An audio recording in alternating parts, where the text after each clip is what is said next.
Así que este es el dilema, todo el asunto de Gaza. Bueno, ya he explicado la parte histórica, ¿sí? De lo que es la región de Gaza, todo lo que ocupa ese territorio, de dónde surgió la gente que antes estaba ahí, los que luego estaban ahí, los que ahora están ahí.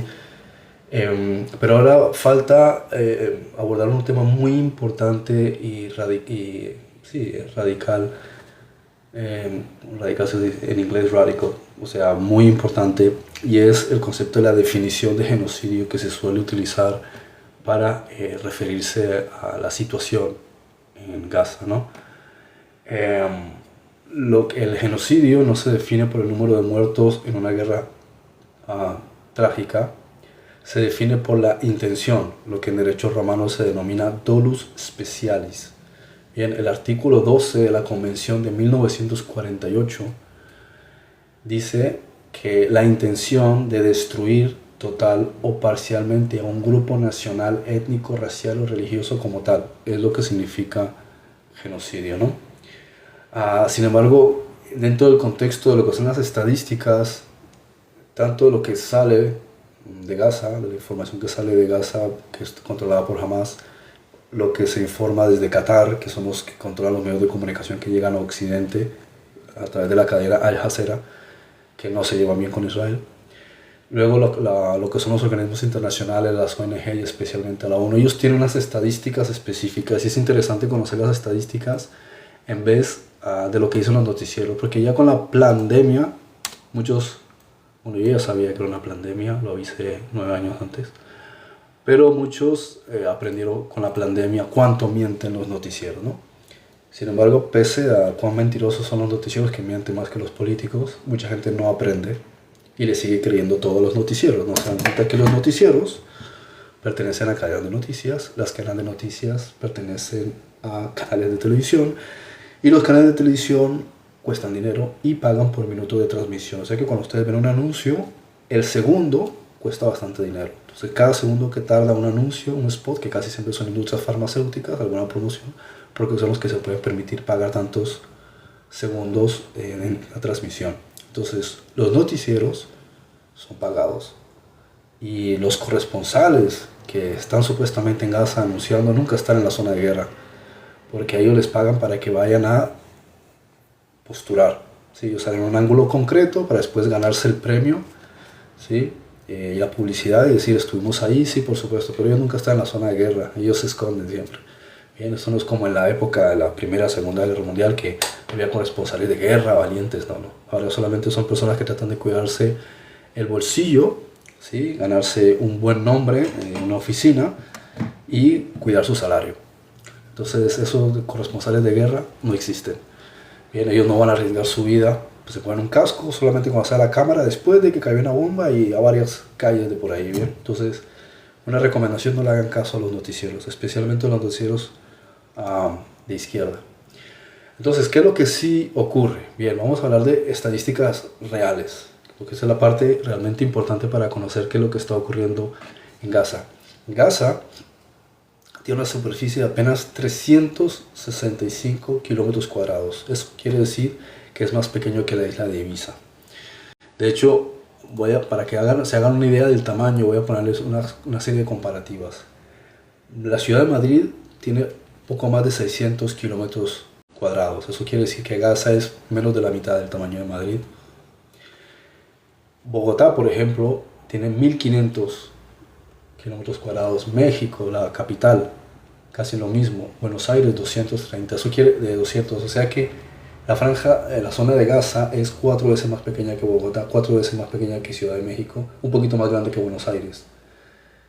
En términos de logística, con la capacidad bélica que tiene Israel, que se ha mostrado con sus enemigos desde los años 50, especialmente del 48 en adelante, lo que le ha hecho a Irán, creen que no podría haberlo hecho con Gaza, que no tiene un ejército, y que, como pueden ver en la imagen, ¿sí? Son vecinos.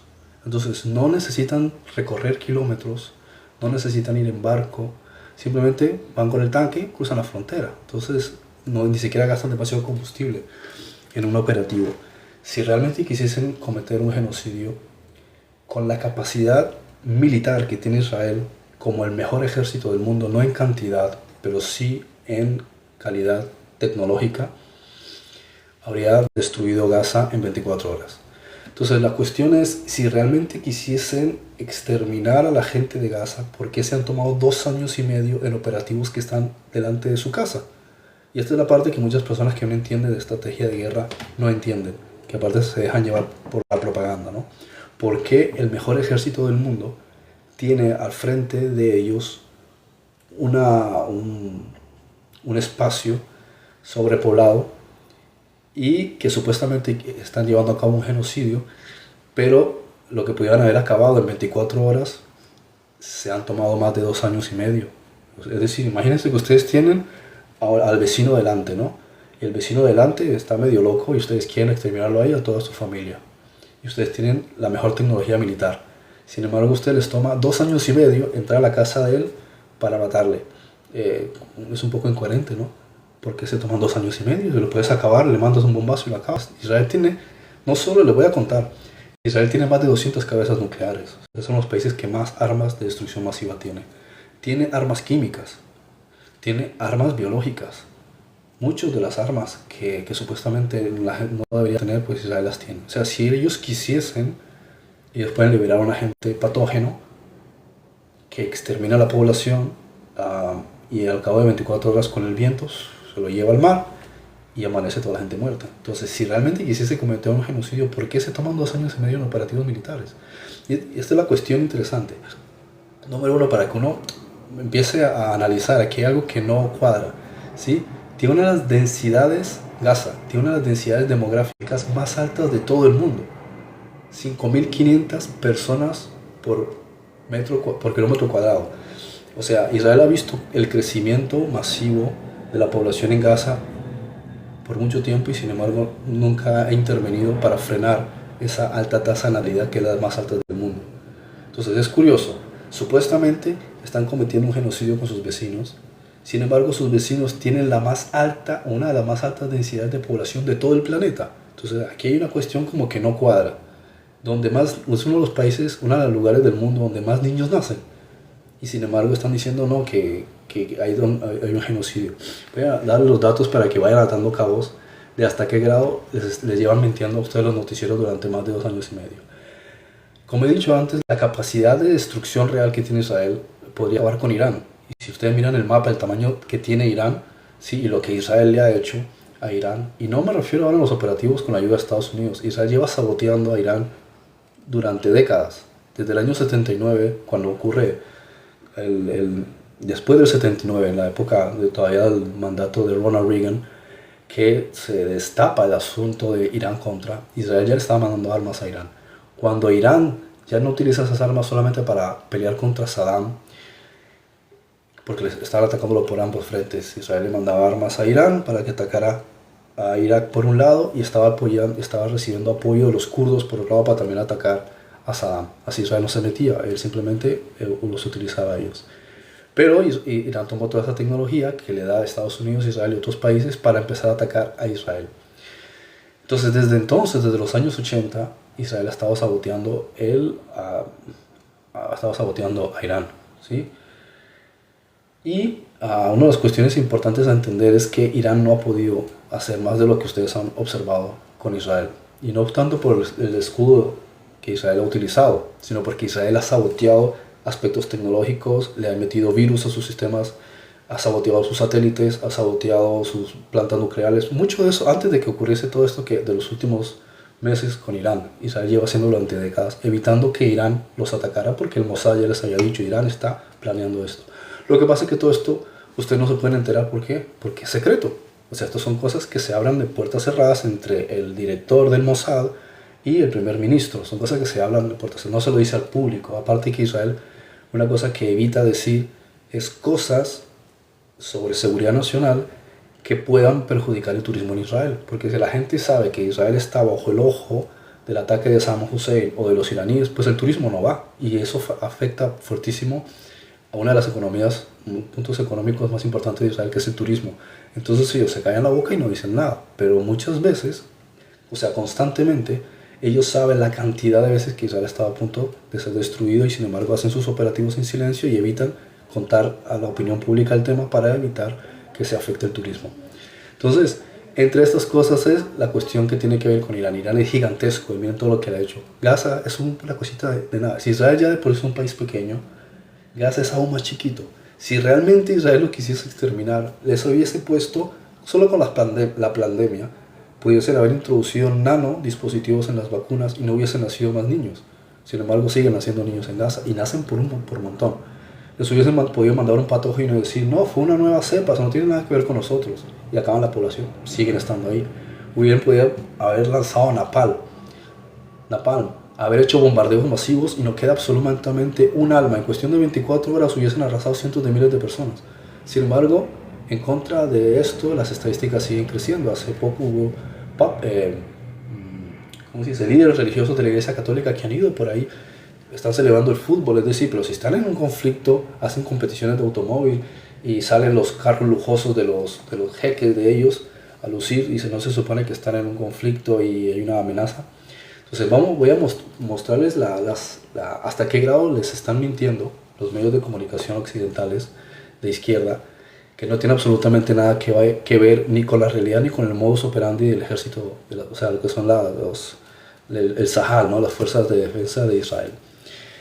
El hecho de la campaña militar en un territorio tan reducido que se extienda palmo a palmo, mes a mes, ¿sí? Arriesgando la vida de los propios soldados, es una de las cosas que uno también debería pensar. A ver, si según las redes sociales, la propaganda, Israel quiere producir un exterminio étnico de esas personas porque se creen superiores. Si se creen superiores y mejores, ¿por qué mandan a sus propios soldados cuerpo a cuerpo a enfrentar una situación en la que puede haber una bomba antipersona y los manda por los aires, que se pueden encontrar con explosivos, ataques en persona? Manda un avión, un helicóptero, bombardea todo, acabas con eso y vuelves unos días después y empiezas a recoger solo los escombros, no queda un alma. Sin embargo, arriesgan la vida de los soldados, ¿sí?, de su propia gente, para que vayan casa por casa. Entonces yo les voy a explicar cómo funcionan los operativos militares de ellos, ¿sí?, para que ustedes los conozcan. Cuando Israel va a llevar a cabo un operativo militar, tiene que tener en consideración dos aspectos importantes. El jefe del Mossad y el jefe del Amán tienen que darle información al primer ministro sobre qué operativo se va a hacer, cómo se va a hacer, y por encima de todo no puede haber bajas civiles. ¿Por qué? Porque luego el primer ministro y el presidente van a tener que dar la cara a la opinión internacional y tener que rendir cuentas sobre víctimas de guerra. Eso es en el mundo real. Por eso mucha gente habla de crímenes de guerra y juicios que está habiendo a nivel internacional, y fíjense que nada de eso ha procedido. ¿Por qué? Porque no hay evidencias. No hay evidencias de genocidio. Entonces por eso es mucha propaganda, bla, bla, pero a la hora de la verdad Israel les presenta. Eso no lo ven ustedes porque es información secreta del ejército. Pero se lo mandan al tribunal y dicen, mira, aquí están todas las estadísticas, todos los datos. Fin del asunto, se acabó, no hay juicio. ¿Por qué? Porque saben que no ha habido genocidio. Entonces el genocidio es un argumento que se están inventando en los medios para, igual que con la pandemia, empiezas que 5.000 nuevos casos y una nueva cepa y hoy 17.000 nuevos contagios, y dele con los números. Entonces la gente cuando escucha números y cifras se alarma. Entonces suena, ya no dices enfermedad, dices epidemia, y después ya no dices epidemia, dices pandemia, y suena, ¡ah!, y crees que vas a salir a la calle y vas a encontrar un montón de cadáveres por el suelo. Pero sales a la calle y te ves al jardinero haciendo lo suyo, el gatito paseando, los niños que van a la escuela, y dices, ¿y la pandemia? Está en la televisión. Entonces lo mismo es con el tema del genocidio, y lo mismo antes fue con Ucrania, y toda la gente poniendo las banderitas de Ucrania en las redes sociales. Estamos por Ucrania. Ahora ya nadie está por Ucrania, ya nadie dice nada de Ucrania. Parece que Ucrania ya no es importante. Me llama la atención porque en 2 años y medio, un poco más, se supone, según las estadísticas oficiales, no estas locuras que dicen de cientos de miles, 37.000 personas han muerto en Gaza. Personas, 37.000. Lo curioso es que ves un montón de propaganda en las redes sociales y en la televisión enfocándose en eso, 37.000 personas oficiales. Resulta que los hutíes han matado en menos tiempo a 370.000 personas en Yemen, o sea, 10 veces más. Y tú no ves en las redes sociales la gente indignada contra los hutíes, pobre gente del Yemen, y dices, si es un genocidio y motivo de locura, ¿sí?, y de que hay que hablar por Palestina, hay que hacer manifestaciones por 37.000 personas, ¿Por qué nadie dice nada por 370.000 personas muertas en Yemen? O sea, si 37.000 es genocidio, ¿cuánto es 370.000 si es 10 veces más? Pues todo el mundo tendría que salir a las calles, pobre la gente del Yemen. ¿Por qué no dicen nada por Yemen? Porque no les han programado en esa dirección. Entonces la gente es programable, es como un loro. Le repites un discurso y él lo repite. Lo programas como un robot y él repite exactamente lo mismo. A la gente le importa un velo a la gente de Gaza porque no saben ni quién son, nunca han estado ahí. Por eso tampoco les importa a la gente del Yemen. Es que te programan. Si te programan odio, él es el malo. Si te programan la víctima, él es el pobrecito. Solamente es una programación. Personas que no tienen personalidad ni criterio. ¿Sí? Yo digo que son como los langostinos en la orilla del mar. Viene la corriente del agua y lo lleva. ¿Cuál es la moda de turno? Normalmente se lo lleva. ¿Sí? Simplemente es, ¿cuál es la moda? Tal, ¿a quién tengo que odiar? Fulanito, listo. ¿A quién tengo que amar? Aquel, va, y listo. No tienen criterio propio, se dejan llevar por cualquier moda. Entonces lo mismo es aquí. 500.000 personas han muerto en Siria. Nadie está en las redes sociales, pobre la gente de Siria. 1 millón de desplazados en Bangladesh. ¿Cuántos niños sin hogar? A nadie le importa. En un par de semanas, el régimen Soleimani mató a más de 50.000 personas por quejarse y protestar contra el gobierno. O sea, lo que supuestamente ha hecho Israel en 2 años y medio, Irán lo hizo con su gente en Teherán en cuestión de pocos días. ¿Dónde está la indignación? El genocidio. ¿Se dan cuenta? ¿Cómo le lavan el cerebro? Ahora vamos a ver de la parte, el punto con el que quiero continuar ahora interesante sobre esto de los 37.000 fallecidos en Gaza. ¿Sí? Que es el contexto oficial según las estadísticas, ¿no? Resulta que, según los datos específicos que ha presentado el ejército, porque el ejército tiene que rendir cuentas, ellos no van por ahí lanzando misiles, ellos tienen que rendir cuentas, como les he explicado ya, cada bala que se gasta, cartuchos, munición, el costo de los misiles, el costo de combustible de los tanques, de un helicóptero, el avión, son $30.000 por hora de combustible de un avión. Todo eso se tiene que gestionar y se le tiene que rendir cuentas al gobierno. Entonces, si se va a hacer algo, tiene que explicar a quién se le está disparando, por qué lanzaron un misil para destruir un edificio. Luego todo eso se tiene que explicar a los organismos internacionales. Entonces el general tiene que tener explicaciones, si no, le dan por el cuello. ¿Sí? No puede simplemente ir gastando municiones a diestra y siniestra. Si fuese por eso, habrían acabado con Gaza en 72 horas.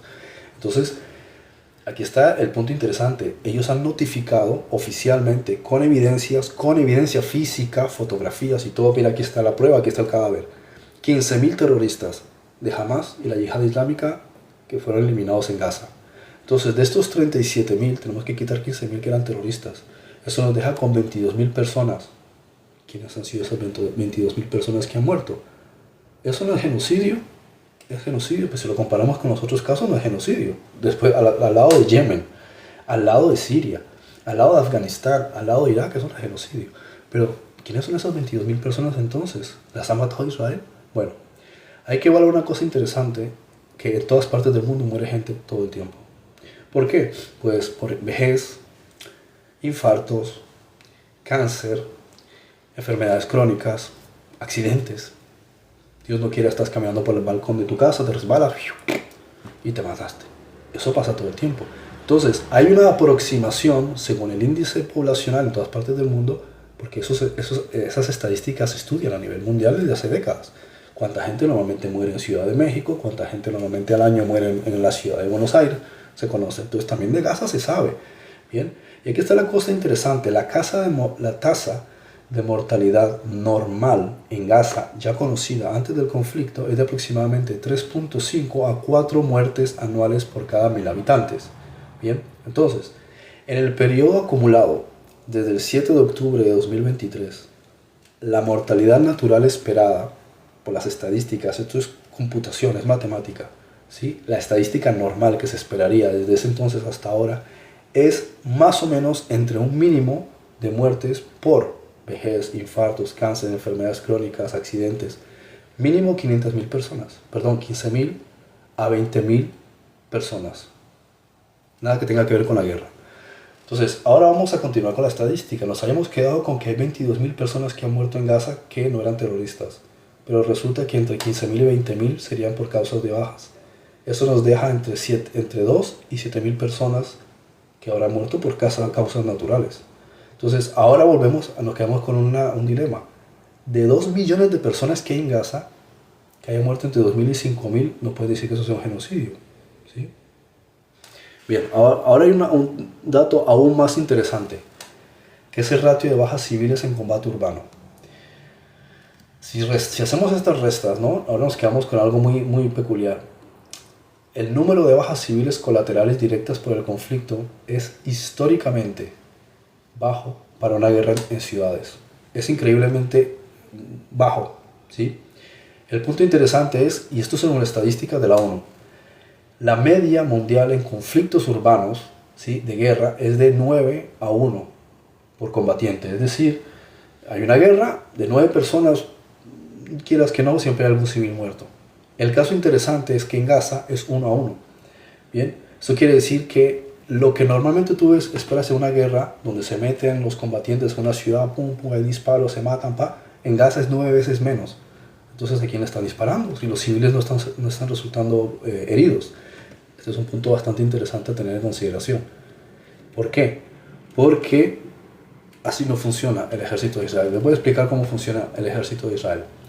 El ejército de Israel, cuando va a llevar a cabo un operativo, pasa rápidamente un avión por la zona y dispara un montón de panfletos en árabe. Los panfletos en árabe dicen: abandonen la ciudad que vamos a bombardear. La gente recibe los panfletos, agarra y se larga de la zona donde ellos van a bombardear. A veces lo hacen en helicóptero. Otras veces envían espías. Los espías avisan a lo que el servicio secreto de Mossad llama los Sayanim. Sayanim son agentes especiales, o los Katzas. Katzas es un agente de servicio de inteligencia, y los Sayanim son los que son operarios infiltrados. Y entre ellos están los Labanim. ¿Sí? Los Labanim son árabes que cooperan con Israel en territorio árabe. Entonces a ellos se les manda una información y se les dice: avísale a tu gente con todos los contactos que tienes que mañana a las 6 de la mañana va a entrar un operativo militar y van a bombardear el barrio XY de tal calle a tal calle. Entonces él le avisa a toda la gente agarra, se larga. Cuando ya llega el ejército de Israel, dan por sentado que ya este le avisó al otro, el vecino le avisó: venga, vámonos, se largan y llega el bombardeo. Entonces lo que ustedes ven en la noticia es: de repente disparan, boom, destruyó el edificio, y la gente dice: ay, pobrecito el edificio, está sangrando, porque tenía alma. No, ese edificio está abandonado, la gente, ¿para qué se va a quedar ahí? Tú vas, o sea, si a ti te llega la información, tu vecino te dice: mira, Israel acaba de avisar que mañana por la mañana van a disparar y bombardear aquí, tú te quedas aquí con tus hijos. ¿Para qué te vas a quedar aquí con tus hijos? Bien, entonces yo lo estoy explicando para que ustedes sepan cómo opera el servicio, cómo opera el ejército, en contra de lo que os cuentan los noticieros, que ya por la pandemia sabemos que lo suyo es mentir. Bien, esa es otra de las estrategias. Luego está la tecnología. Bien, Israel tiene una tecnología que, bueno, la tiene también la CIA, el MI6, no sé si la KGB, supongo que sí. Y es que utilizan la batería, la tecnología que tienes en tu teléfono, que ha sido en gran parte diseñada por los israelíes. Los teléfonos que todos estamos usando, gran parte de los dispositivos son tecnología israelí. O sea que ellos pueden rastrear nuestra información si quieren, meterse en nuestra cámara, al igual que hace la CIA lo puede hacer, la NSA lo puede hacer. No sé si el MI6, pero por lo menos el Mossad, la NSA, la CIA, se puede meter en el teléfono. Entonces, de la misma manera pueden mandarte información. Y de la misma manera, cuando hay emergencias nacionales, no sé si a ustedes les ha pasado, aquí pasa que de repente te llega un aviso: emergencia, va a haber terremoto, un huracán, lo que sea. Infiltran todos los teléfonos. ¿Bien? Entonces, ¿qué hace Israel? Lo hace con los Viper, los busca, no sé cómo les llama, que es este dispositivo donde te llega un mensaje y tú vas y llamas porque te pone un número de teléfono, que se usaba mucho en los años 90.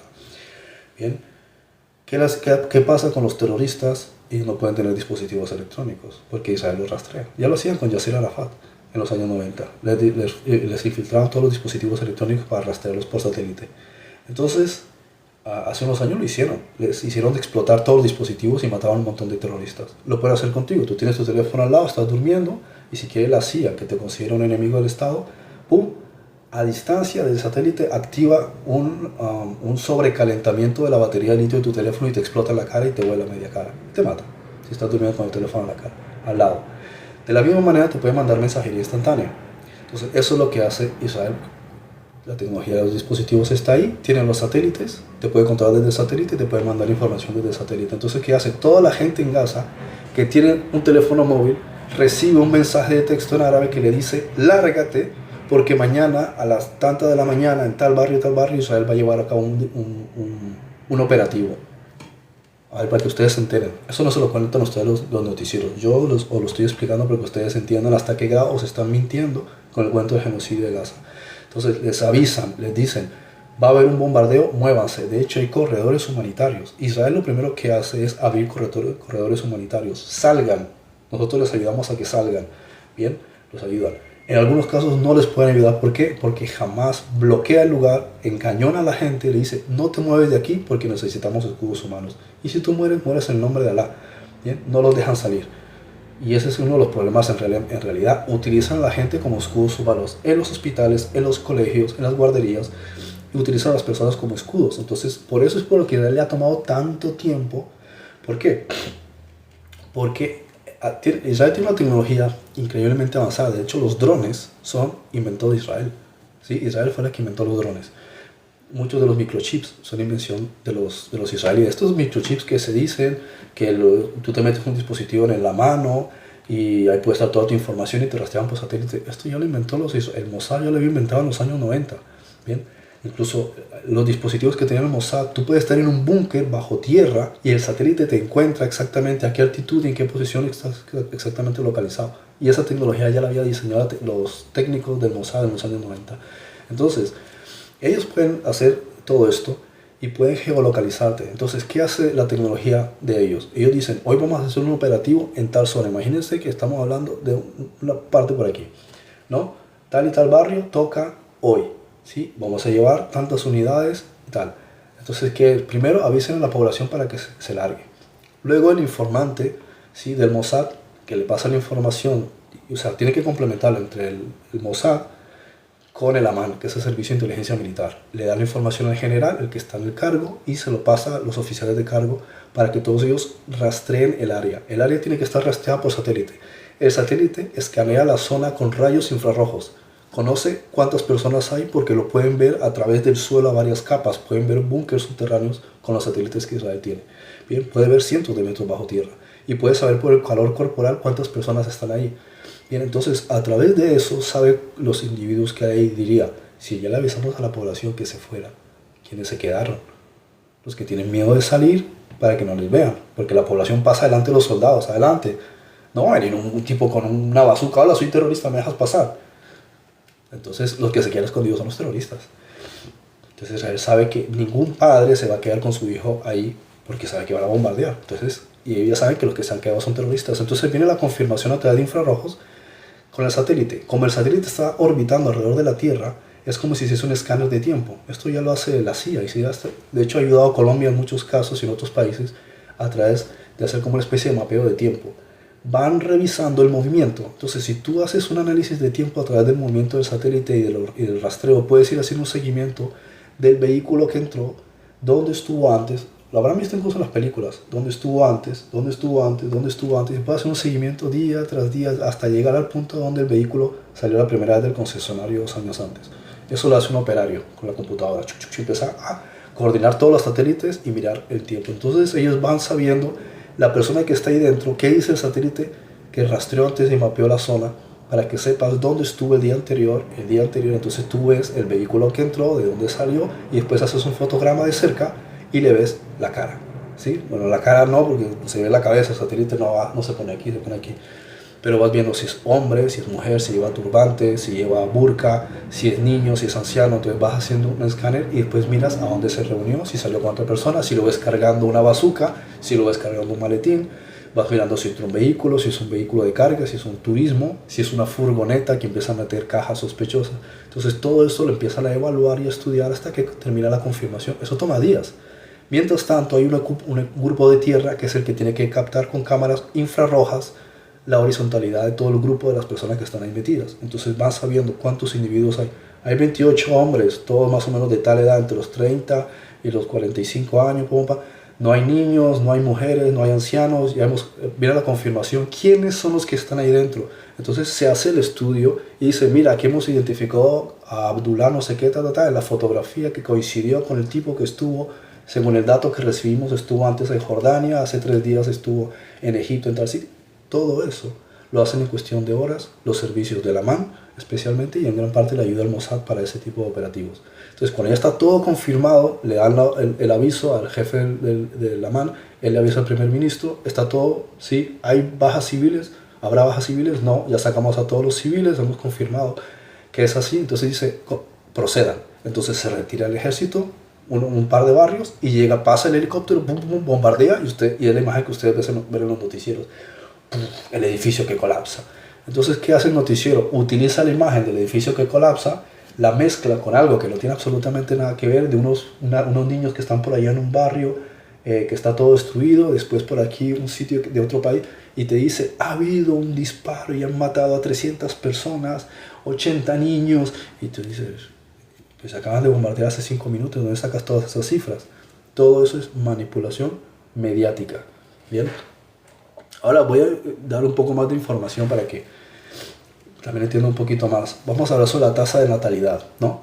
Gaza tiene una de las tasas de fertilidad más altas de la región, ¿sí? Aproximadamente entre 3,5 y 3,8 hijos por mujer. Eso es bastante, ¿bien? Si hubiesen querido exterminarlos, Israel los hubiese esterilizado de 1000 formas. Tiene la tecnología para hacerlo, ¿sí? De hecho, Israel tenía, aparte de Dimona, donde fabricaban las armas nucleares en el tiempo de Kennedy, después tienen otras instalaciones secretas, más secretas que Dimona, donde fabricaron armas químicas y armas biológicas. O sea que si Israel quisiese exterminar a una población como Gaza, les liberan a una gente como esos, incluso alguno que se mimetice con el ambiente y no quede ninguna evidencia, de manera que pueden decir, fue un COVID 2.8 y no sabemos nada. Y sin embargo, la gente sigue naciendo en Gaza por cantidades. Es uno de los lugares de natalidad más grandes. Eso no es tener interés en genocidio. Lo estás dejando que crezcan mucho más que lo que crece la gente en Israel. Bien. Entonces, hay un punto interesante, y es que en Gaza cada año nacen más de 60.000 niños. ¿Por qué no frenan esa natalidad? Bien. Crecimiento histórico. En 1948, la población de la Franja de Gaza era de menos de 100.000 personas. Hoy supera los 2 millones. O sea, hay una sobrepoblación en Gaza. Y sin embargo, la gente sigue creciendo y sigue aumentando. E Israel, en vez de coger y mandar 3, 4 bombas, que le puede costar $30,000, pero lo puede amortizar, y acabar con toda la gente, se toma 2 años y medio para ir barrio por barrio, casa por casa, revisar cada edificio, los túneles que hay debajo, que hay 400 kilómetros de túneles militares creados con financiación de Irán y de Egipto ahí dentro, ¿no? ¿Para qué quieren esos túneles? Que van atravesando la frontera para entrar a Israel. Y eso lo han hecho desde que le dieron a ellos la puerta abierta para que hicieran su propio gobierno hace 20 años, porque hasta hace 20 años no existía el gobierno palestino. Eso no existía, estaban bajo control de Egipto, y luego la administración de Israel, que Israel fue la que le dio, como ya les expliqué, escuelas, universidades, carreteras, acueductos, electricidad y tecnología, porque no lo tenían. Bien, fíjense hasta qué grado os han mentido los noticieros durante todo este tiempo. Bien, no les avergonzó mentirles con la pandemia. Ahí se da cuenta uno de que no tienen remordimiento de conciencia, solo les importa el salario. Bien, les siguen mintiendo y la próxima les mentirán con otra cosa. Y como hablan de que es el cambio climático y que siempre están con un cuento detrás de otro. ¿Bien? Y no os juzgo, porque si ustedes no viven en la región, a lo mejor no se enteran. Por eso estoy haciendo este live, para contarles la verdad. No existe en la historia universal un solo genocidio donde la población del grupo presuntamente agredido se haya multiplicado por 20 a lo largo de las décadas y mantenga un balance de crecimiento positivo incluso durante el conflicto. Eso es matemáticamente ilógico. O sea, se supone que es un genocidio, pero están haciendo 60.000 niños. La población sigue aumentando. Es una de las tasas de mortalidad más bajas. 2 millones de personas viven en el lugar. Y aún así Israel, pudiendo exterminar toda la región en 24 horas con la tecnología que tiene, se toma 2 años y medio y va barrio por barrio. Eso no tiene lógica. Y después, de los 37.000, 15.000 son terroristas. 20.000 son muertes que ocurren, como les digo, accidentes, el viejito que se murió, el otro que tuvo un infarto, que son estadísticas internacionales. O sea, unas 2.000, 5.000 como mucho. Ya uno tendría que decir, ¿y esas personas de qué murieron? Bueno, ahora les voy a contar otro dato interesante. Cruel, pero es importante que lo sepan. La gente en Gaza sigue teniendo teléfonos móviles, tiene Facebook, tiene Instagram. Bueno, cuando alguno de ellos hace algún comentario y dice, estoy hasta los cojones de Hamas, ¿sí? Estamos cansados de esta gente, el mensaje resulta que lo infiltran ellos. Llegan a la puerta, tumban la puerta, encañonan a la persona. Hemos visto tu mensaje, vente con nosotros, le ponen una capucha y se lo llevan a un búnker. Su familia nunca más lo vuelve a ver. Lo único que ven unos días después es una confesión suya diciendo que estaba apoyando al enemigo. A saber lo que le hicieron para que sacase esa confesión, pero nunca más lo volvieron a ver. Eso lo hacen con una persona, con otra persona, con otra persona. Basta que tú mandes el mensaje por WhatsApp haciendo algún comentario o alguna crítica contra Hamas, estando tú en Gaza, y viene una furgoneta, te tumban la puerta, te ponen una capucha y te llevan, te meten en un búnker y no vuelves a aparecer. Entonces van eliminando a las personas y les sacan una confesión, a saber con qué clase de tortura, en una cámara, para que diga que estaba colaborando con Israel. O sea que para ellos, para Hamas, si tú haces un comentario o una crítica diciendo que estás hasta las narices de Hamas, que no lo soportas, que prefieres estar bajo el Fatah, o lo que dicen muchos gazatíes, estábamos mejor cuando los israelíes estaban con nosotros que con ustedes, desgraciados, que habéis matado a mi hijo, habéis matado a mi madre, utilizaste a mi esposo como escudo humano. Esos comentarios, cuando los lee Hamas, cuando los ve, agarra a esa persona y la encañonan, la torturan y después la matan. Entonces eso también hay que meter en las estadísticas, ¿no? Pero hay otra cosa también triste, y es que durante todo este tiempo los yihadistas y Hamas se han puesto a armar misiles caseros para dispararlos contra Israel, y por lo menos 2000 nunca llegaron a Israel. Cayeron en la casa de los propios gazatíes. Ahora imagínense si esos misiles iban a hacerle daño a los israelíes, ¿a cuántas personas puede matar un misil de esos? Si cae en la casa y una zona poblada en Gaza, ¿cuántas personas puede matar? Entonces estábamos pensando, oye, faltan 2000 personas, entre 2000 y 5000 personas muertas dentro del conflicto. Israel no los mató, porque jamás y la yihad estuvieron mandando por lo menos 2000 misiles que nunca llegaron a Israel y cayeron en los propios barrios de Gaza, que están sobrepoblados. O sea, si un misil de esos cae en Israel, a veces no causa muchos daños, a veces más son los pedacitos calientes. Se le dicen a la población, cuando ven un explosivo no se asomen, porque el explosivo revienta arriba, pero luego los pedazos calientes de metal que caen unos segundos después y te caen en la piel, te queman. Eso sí es cierto y pasa muchísimas veces con los curiosos, porque son misiles caseros ridículos. La cuestión es, ha recorrido decenas de kilómetros, pero si el misil falla y cae en tu cabeza, el misil no explota ahí arriba y caen esterillas y pedacitos. Cae todo el proyectil entero en la casa de las personas, en el techo, matando a una población enorme, porque fíjense la cantidad de personas, 3.5 hijos por mujer. Eso significa que son familias grandes. Bien, entonces ponte una familia de 5 personas que está pegada al otro edificio. Vamos a poner que hay 10 personas dentro del bloque. Con un misil de esos que cae aquí, ¿cuántas personas mata? Un misil fallido de Hamas puede matar a 10 personas. ¿A cuántas personas va a matar 2000 misiles fallidos de Hamas en el propio Gaza? Entonces aquí está la verdad del supuesto genocidio de Gaza. 15.000 personas fueron terroristas, han sido terroristas eliminados por Israel. 20.000 son personas, según las estadísticas internacionales, que son muertes naturales. Y el resto de personas son individuos a los que ellos mismos encañonan llamándolos colaboradores del enemigo, y otras muchas personas que son víctimas de los propios misiles mal hechos que revientan encima de las casas de los propios gazatíes, matando a su propia gente. Y a esta gente le importa un bledo, porque Gaza jamás no le importa a su gente y nunca le ha importado a su gente. Bien, bueno, no sé si, supongo que habrá preguntas, no me quiero extender demasiado. Tenía la intención de explicar esta farsa de una vez por todas, ¿sí? Porque es una de las grandes mentiras de los últimos años, de la desinformación, de hasta qué grado han engañado a la gente con el cuento de que Israel anda matando, causando un genocidio. Por encima de todo, fíjense los rastreos que son los noticieros y gente malintencionada en redes sociales que dicen, y han matado a 300.000 niños. Y uno dice, pero si las estadísticas no encajan, ¿cómo van a matar a 300.000 niños si están haciendo 60.000 niños? O sea, para empezar, ¿cómo van a matar a 300.000 niños Si 37.000 personas son el máximo de personas que han muerto, ¿cómo se multiplicaron sobre 10? ¿Sí? No entiendo aquí la ecuación. ¿Quién le enseñó matemáticas a esa persona? ¿De dónde saca sus números? Son inventados, o sea, son artificiales. Como digo, es el mismo cuento de la pandemia. Es el asunto de Gaza con los noticieros es la pandemia 2.0.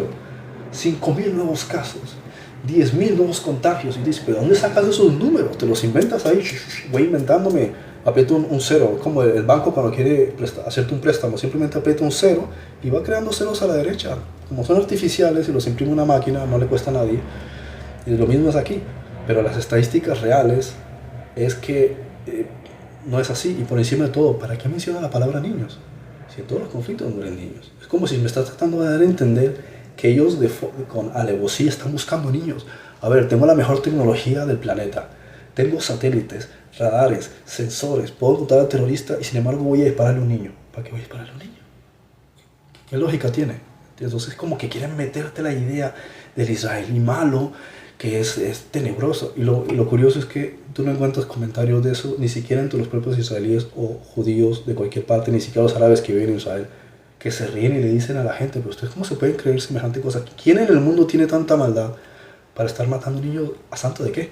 Si no tiene ninguna coherencia. De hecho, cuando ustedes conozcan, y los invito a que conozcan a los israelíes, son personas increíblemente tolerantes, que viven allá, y eso lo he explicado muchas veces, 20% de árabes, 2 millones de la población son árabes que practican el Islam justísimo. Yo he ido a Israel y me ha gustado sacar fotos y mandárselas a subir en las redes sociales para callar bocas, porque entras a un parque en Beersheba, en Tel Aviv, en Haifa, y tú te encuentras al musulmán, ¿sí? Al árabe, la señora con su burka y el niño jugando en el parque al lado de los patos, y al lado, a 1 metro, está el niño con su kipá y la mamá jugando. Este está hablando en árabe, el otro está hablando en hebreo. Al frente viene un turista hablando en ruso y te ves al otro, el cristiano que practica tal ortodoxo de la iglesia ortodoxa griega, la monjita católica, y este pasa por aquí, este está hablando en latín, y cada quien está armoniosamente en lo suyo. Y tú piensas, ¿dónde está aquí el cuento del fanatismo y el odio y el de la destrucción racial? Y tú le hablas a un israelí de religión y dice, ah, qué interesante, pese a que el 43% no les interesa la religión, pero la respetan. Dicen, sí, está bien, no tengo ningún problema. Entonces, de repente, ¿de dónde sale esa cuestión del odio? Luego, mucha gente coge retazos y fragmentos de internet y de redes sociales donde salen israelíes en programas de televisión enfurecidos diciendo, hay que destruir a esta gente, hay que matarlos. Y tú miras la fecha y te das cuenta que todo es después del 7 de octubre. ¿Por qué? Porque antes del 7 de octubre, en los últimos años, los israelíes se habían vuelto blandos. Es decir, no querían ir al ejército, no consideraban que hubiese ningún enemigo, todo les valía 5 como 50, todo les valía exactamente igual. Después de lo que ocurrió el 7 de octubre, nació un sentimiento de dolor tan grande que tú ves a personas que antes les importaba todo un bledo, veían a los árabes, practica tu religión, me da igual. Después de eso, un dolor tan grande de saber lo que le hicieron a niñas, las violaciones, los asesinatos, la muerte de bebés, las torturas, el secuestro, que a mucha gente se le acabó la paciencia. Y ellos van a salir a los programas de televisión y dicen, tenemos un ejército espectacular, acabemos con esta gente. No es que esté de acuerdo, pero es que también hay que ponerse en el lugar de las personas. Imagínate el dolor de tú como madre, lo que le han hecho a tu hija, cómo la violan, la descuartizan, cómo a tu hijo lo secuestran y durante 2 años te metido en un búnker sin ver la luz. Si te invitan a un programa de televisión, ¿qué vas a decir? Ay, sí, Dios los perdone, aleluya. En realidad alguien es tan hipócrita para decir eso. Lo que sabes tú en el programa de decir, le exijo al primer ministro responsabilidad sobre esto, quiero a mi hijo ya aquí, no me importa si tiene que matar a esa gente. O sea, hay que también ser coherente y entender que había un dolor increíblemente profundo y también una desensibilización de parte de muchas personas, que si no fuese porque hay un tribunal supremo y una gestión del gobierno sobre el ejército, muchos soldados también podrían ser intolerantes en el comportamiento, pero ellos se les exige responsabilidad, ¿sí? Hay unos códigos militares muy vigilados y muy verificados, rango sobre el general. Todo lo que hace el soldado tiene que rendir cuentas de la munición y del comportamiento. Entonces puede ocurrir, y en efecto puede ocurrir, claro, y ocurre, que algunos soldados cuando no lo estén mirando puede dar una patada al árabe. Pasa. Claro que pasa. Y no solo pasa ahí, pasa en todas partes del mundo. Especialmente con un soldado joven que se cree, oh, yo soy aquí el super macho, mira, tengo un fusil, nadie me va a llevar la contraria. Pero deja que lo vea el superior. ¿Sí? Va a un juicio y puede estar mínimo 2 semanas en un calabozo. ¿Sí? Son cosas que han pasado y está testificado. A veces solamente por encañonar a un niño pensando legítimamente que llevaba un explosivo escondido. Se demostró cuando levantó la camisa de que no llevaba explosivo. El escándalo fue tan grande que para evitar la crítica internacional metieron a los soldados 2 semanas en un calabozo. O sea, de puertas para adentro te entendemos. Ustedes pensaban que llevaba un explosivo, pero se enteró la prensa y nos viene una presión internacional.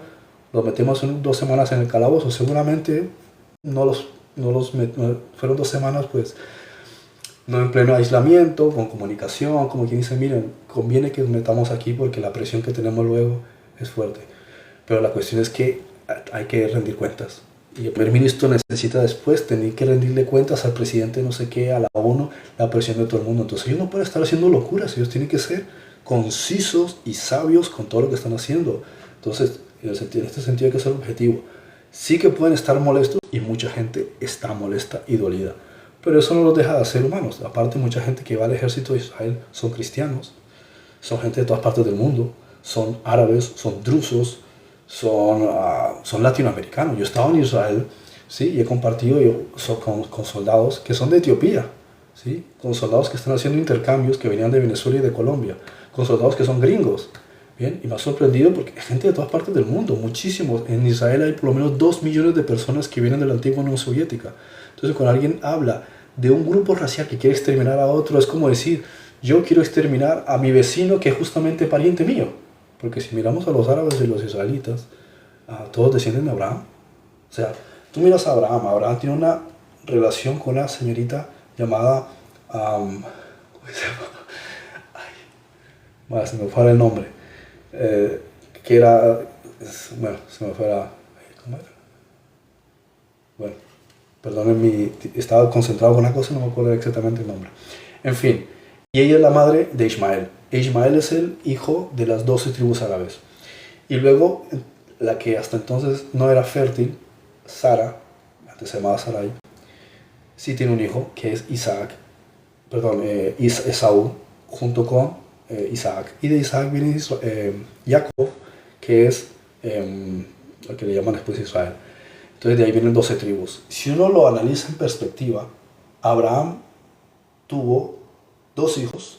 Por un lado vienen todos los árabes y por un lado vienen los israelitas. Entonces, si tú me dices que un grupo racial quiere exterminar a otro, básicamente es que se están matando entre hermanos.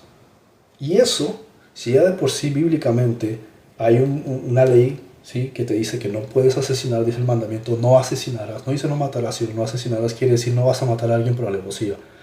Si una cosa es en defensa propia, de forma accidental, estás en una conquista o lo que sea, ¿sí?, es una cuestión de guerra y las circunstancias se dan, pero no vas por ahí simplemente y matas a alguien porque sí, de forma gratuita. No, eso no lo haces porque se te paga sangre por sangre, sino que también hay un código y una cuestión de comportamiento. La Torá dice claramente, no oprimirás a tu prójimo ni a tu hermano, no le pondrás cargas ni económicas ni en comportamiento, tratarás a tu prójimo como a ti mismo, y al extranjero que viviere dentro de tus puertas lo tratarás con respeto y con trato. Y eso está desde la ley de Moisés cuando ellos salen de Egipto, y agrega, porque tú fuiste también víctima en la tierra de extranjeros en Egipto, entonces tendrás consideración con tu prójimo. Entonces, ¿cómo le van a decir a una persona que nace dentro de una costumbre de la ley de la Torá de Moisés que quiere exterminar a otro pueblo gratuitamente? Eso es totalmente incompatible con su propia cultura. Tú vas a Israel, tú lo único que ves es armonía. Entonces, que pueda haber gente que en efecto esté molesta, lo va a ver, y que pueda haber algún soldado que haga alguna estupidez cuando lo están mirando, en efecto, y no solamente ahí, en cualquier historia. Si uno mira a lo largo de la historia, siempre ha habido soldados que cuando no han tenido vigilancia han hecho barbaridades.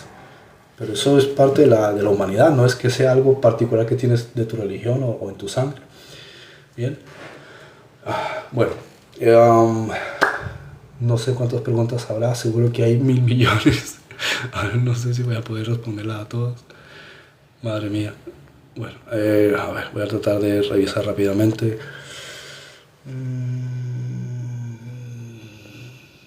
A ver, por eso la sola ocurrencia de cierta cumbre es condenatoria de Bibi. A ver, a una persona aquí, Rubén Darío, asimismo, por eso la sola ocurrencia del 7 de octubre de 2020 es condenatoria de Bibi. No sé exactamente lo que quiere decir. No sé si te refieres a la teoría de que fue un trabajo interno. Eso es otra temática. Sí. El Mossad advirtió a Bibi de que habría un serio ataque. No me extraña. No me extraña. Y no me extraña de que Netanyahu ignorase la advertencia. Y él, para librarse de sus problemas internos, dejó que el ataque ocurriera y desviara la atención. No me extrañaría. Yo tengo también esa teoría. Y de paso aprovechar y deshacerse de Hamas. Pienso que sí, es que hay una cosa interesante, o sea, que hay que comprender. De seguro el Mossad llevaba años, incluso el Amán, advirtiéndole al gobierno de que Hamas y que Hezbollah estaban construyendo túneles bajo tierra y que esos túneles estaban llegando hasta Israel. ¿El problema cuál es? Ajá, tú me avisas de eso y ¿qué quieres que haga yo? No podemos meternos allá, así, gratuitamente. O sea, estaríamos violando el derecho internacional. Una cosa es que tú te defiendas de un ataque y otra cosa es que tú vayas a ataques. ¿Qué vas a justificar? No, ellos están construyendo túneles. Lo primero que te va a preguntar la comunidad internacional es, ¿y tú cómo sabes eso? No, porque le hemos estado espiando. Ah, ustedes están violando la privacidad de otro país para poder... entonces, ese es el razonamiento. Yo seguro estoy convencido de que el Mossad y el Amán le habían informado al gobierno de que Hamas y Hezbollah estaban construyendo túneles en Líbano y Gaza para meterse. Y no me extrañaría que en Cisjordania, pero de eso no tengo pruebas, de momento no se ha dicho nada.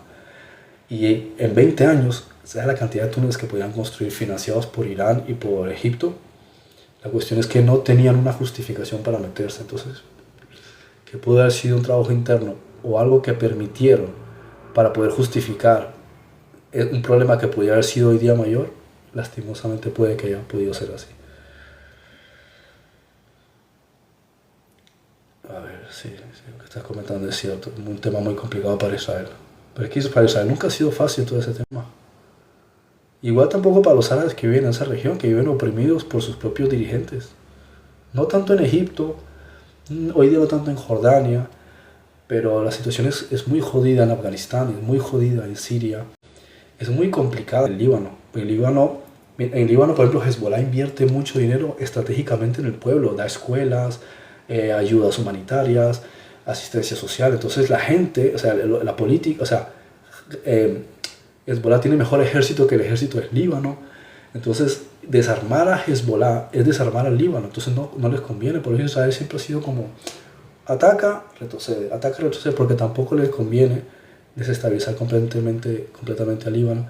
Y porque le guste o no, al-Nusra, Siria y el grupo de Daesh, o que llaman ISIS, no atacan a Israel porque les toca pasar por Líbano con quien se llevan mal. Entonces, mientras exista Hezbollah, que es enemigo de ellos, entonces se atacan entre ellos y Israel dice, bueno, a mí no me atacan, pero si ataco y destruyo Hezbollah, estos ya me atacan a mí. Mientras que con Gaza la cosa es completamente distinta. En Gaza jamás no se gana al pueblo. El pueblo los odia, pero ¿a dónde se van a ir? ¿Nos vamos a vivir al océano? No tienen para dónde ir. Egipto no los acepta. Egipto era el que controlaba Gaza, hasta que perdió la guerra de los 6 días con Israel. Luego Israel, como ya les expliqué, tomó el control durante muchos años y le dio a Gaza todo lo que Gaza no tenía. Pero después dijo, miren, no vamos a hacer la mamá de ustedes, organícense ustedes. En los años 90 le dijeron a Arafat, organiza todo este asunto tú, dejamos las cosas hechas, organicen su gobierno. Y fue cuando Hamas llevó a cabo un golpe de Estado y tomó el control de la franja de Gaza. Y a partir de ahí han sido los problemas de los últimos 20 años. Pero no sé, no veo ninguna pregunta en particular aquí. Bueno, pues muchas gracias por la participación. He visto que hubo bastante asistencia hoy. Gracias por escuchar. Espero que se haya entendido bien la temática. Les pido que compartan este tipo de información. Yo luego, cuando tenga tiempo, lo subo a YouTube. ¿Sí? Es importante que la gente conozca esto, porque no porque hay que defender a Israel, sino porque hay que defender a la humanidad. Es decir, no podemos estar sembrando odio. Odiar a Israel hoy, odiar a Rusia antes, o odiar a Colombia, o odiar a Irán, o odiar lo que sea, al final es odio. ¿Sí?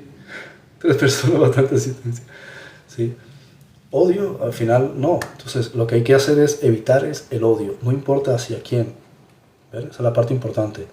Si se empieza alimentando algo, al final es la serpiente que te va a terminar devorando a ti, que es lo que está haciendo, lo que lleva haciendo décadas el Vaticano, consintiéndole a jeques árabes todo lo que ellos están haciendo, sin querer reconocer que esos mismos jeques árabes tienen entre sus objetivos eliminación de Israel, eliminación del Vaticano, porque eso no se queda así. O sea, los objetivos de la yihad, los objetivos de Irán, los objetivos de todos estos países es destruir Israel, destruir el Vaticano, reconquistar España y destruir. Sí, ¿qué tal? Entonces, esos son los objetivos de ellos. Bien, o sea, no se crea que esto es simplemente destruir Israel. El objetivo del Islam radical es destruir el Vaticano. ¿Por qué? Porque ellos son los que provocaron las cruzadas. Reconquistar España, porque para ellos fue una humillación. Y llegar incluso a volver a conquistar hasta París. Entonces, esto no es una cuestión sobre Israel. Israel es lo que ahora mismo está frenando militarmente el movimiento de un radicalismo que de no estar Israel continuaría y tomaría Europa. Y eso es una parte que, como el niño caprichoso, que como lo protege el hermano mayor, él se queja y critica. Pero si no estuviese el hermano mayor, hace rato le hubiesen cortado la cabeza. ¿Sí? El sionismo será derrotado, el mundo ya despertó. Te voy a informar una cosa para que tenga un poquito de cultura. Sionismo es una palabra que viene del término Sion, que es el monte de Jerusalén, donde estaba la explanada, ¿sí?, del templo, donde está el monte, o sea, es el monte Moria, como se le llamaba, donde está el domo de la roca y la cúpula de Al-Aqsa, ahí donde estaba el templo de Salomón. Esa zona de allá, de ahí se llama Sion. Sionismo quiere decir el patriotismo o nacionalismo de querer estar de vuelta en tu nación. Todo lo que cuenta el Antiguo Testamento, todo lo que hizo Israel por llegar a esta tierra y demás, eso es sionismo. Cuando a ti te cuentan otra cosa sobre el sionismo, está basada uno en un bulo inventado por los jesuitas en el año 1870 en Francia y llevado después a Prusia para los prógromos, ¿sí?, que fue todo el asunto del antisemitismo, en un texto llamado Los Protocolos de los Sabios de Sion. Ese es un bulo que está sacado de un texto llamado de Montequielo o sea, un texto antiguo inventado. Bien, o sea, todo esto que dicen que los protocolos de Sion, eso es un texto de jesuitas, refiriéndose hacia los jesuitas, quitando el nombre jesuitas y poniendo sionismo. Pero no te creas nada de eso porque no es más que desinformación. Yo te invito a que vayas y conozcas la cultura, porque no es que el mundo despertó, como dices aquí, es al mundo le engañaron.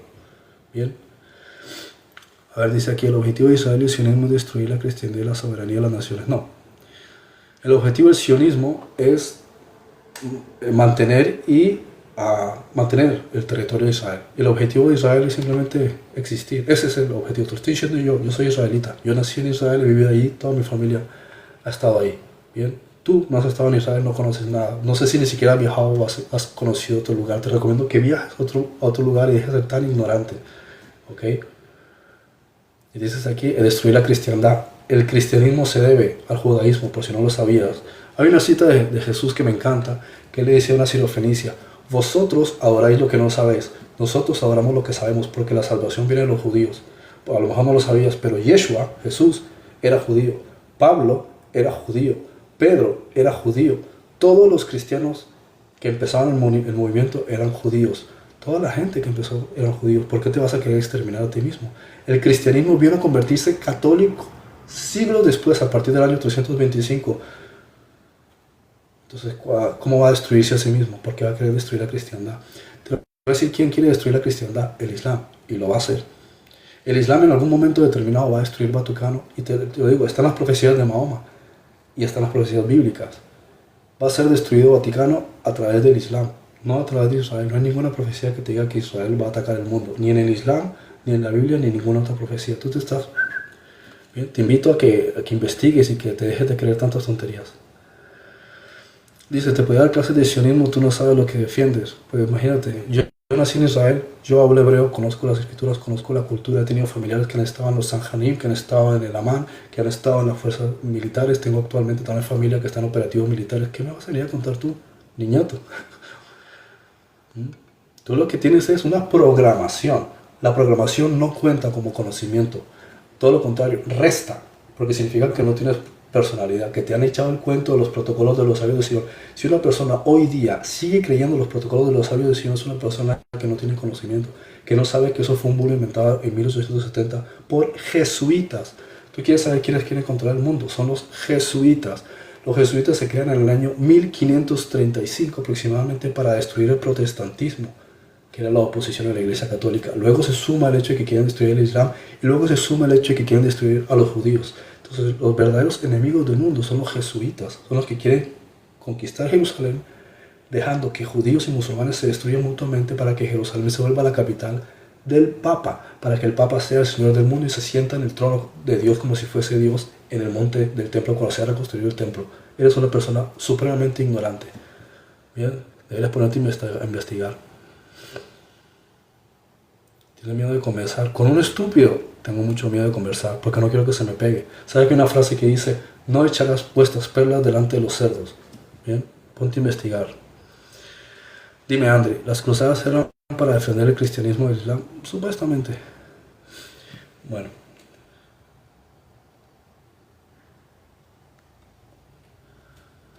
Ay, tengo que aquí verificar. Dice, verifica que no eres un robot. Imagínense a Terminator tratando de verificar eso. Bueno, antes de concluir, les cuento un chiste. Resulta que este es el hombre que no puede dormir y su esposa se le levanta viéndolo que se agita y le pregunta: cariño, ¿qué pasa? Y le dice: ¿te acuerdas de Mordecai, nuestro vecino de al lado, judío? Resulta que le debo un dinero y mañana le tengo que pagar a más tardar. Y dice: ah, sí. Y dice: espérate un segundo. Se levanta, abre la ventana y grita: ¡Sara! Le grita a la esposa de Mordecai, el judío. Se despierta Sara, sí, a medianoche, y le dice: vecina, dime, ¿qué necesitas? Le dice: dile a tu marido que mi esposo no le va a pagar. Cierra la ventana y le dice a su marido: tranquilo, ahora es él el que no va a poder dormir. Bueno, muchas gracias por la participación. Ah, mira qué interesante el comentario del señor X. Por eso Israel pierde la guerra mediática, no sabe debatir. No, Israel pierde la guerra mediática precisamente porque es falso que los sionistas, los judíos y los israelíes controlan los medios de comunicación. Si fuese cierto, estarían diciendo que Israel son super guay, son fantásticos, son excepcionales, son bellísimos, los pintarían con corazones. Precisamente ahí se cae el bulo de que controlan los medios de comunicación. Y eso de que no saben debatir es todo lo contrario. En Israel, una de las cosas interesantes que a mí me ha llamado la atención de Israel es precisamente que todo lo resuelven con discusiones. Tú ves a los israelíes, es todo debate. Yo digo que Israel, si no tiene un enemigo externo atacándolo, no paran de discutir entre ellos. Si el año tiene 365 días, ellos están 366 discutiendo entre ellos. Si no tienen protestas por una cosa, tienen protestas por otra. Todo el año es protestas aquí, protestas allá, protestas aquí. En Israel decimos que todos se creen presidentes, todos creen que su opinión cuenta. Siempre están discutiendo entre ellos. Así que decir que los israelíes no saben discutir es justamente lo contrario. Es como decir: los delfines no saben nadar. Mira cómo se te caen los argumentos. Bueno, espero que estén muy bien y que Dios los bendiga. Ah, mira, la última cosa que me encanta que está diciendo aquí: el sionismo es una rebelión contra Dios. No, te voy a decir, la Biblia dice: porque en aquel tiempo haré volver a los cautivos de Sión. Fíjate qué interesante cómo se te cae a ti mismo tu argumento. Y volverán a mi casa y yo los restauraré, y todo lo que les fue quitado se les volverá, porque regresarán a su tierra, a la tierra que yo les di. Y lo dice el propio Corán. ¿No es esta acaso la tierra que yo les di? La Biblia te lo está diciendo en todo momento. Yo os doy esta tierra por heredad a ti y a tu descendencia. Y ahí está, y eso se los ha dado. Y dice: y en aquel día yo pondré a Jerusalén como piedra grande que hará temblar a todas las naciones que se vengan contra Israel. Eso está en el libro de Zacarías. Entonces no me vengan a mí con frases bíblicas. Bueno, señores, que estén muy bien y muchas bendiciones. Hasta la próxima.